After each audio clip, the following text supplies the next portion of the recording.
ஆண்டவர் இயேசு கிறிஸ்து இந்த நாளில் உங்களுக்கு ஒரு ஸ்பெஷலான காரியம் சொல்ல விரும்புகிறார். சத்துரு அவனை நெருக்குவதில்லை, நியாயக்கேட்டின் மகன் அவனை ஒடுக்குவதில்லை. யாரை? தாவீதை குறித்து சொல்லப்பட்டிருக்கிறது. தாவீது ஆண்டவருடைய இதயத்துக்கு ஏற்றவனாய் இருந்ததுனால கர்த்தர் அவரை அபிஷேகம் பண்ணி இருந்தார்.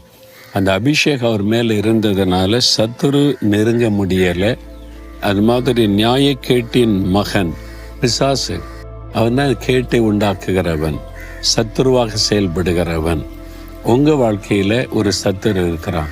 மனிதர்கள் நம்முடைய சத்துருக்களே அல்ல, மனிதர்களை பயன்படுத்துவதே சாத்தான் தான். ஆண்டு சொல்றாரு, அவன் உன்னை மேற்கொள்வதில்லை, அவன் உன்னை சேதப்படுத்த முடியாது. இப்படி ஏனென்றால் சாத்தானை ஜெயித்த இயேசு நம்மோடு இருக்கிறார். அந்த அபிஷேகம் நம்ம மேல இருந்தா சாத்தான் நம்ம கேடு உண்டாக்க முடியாது.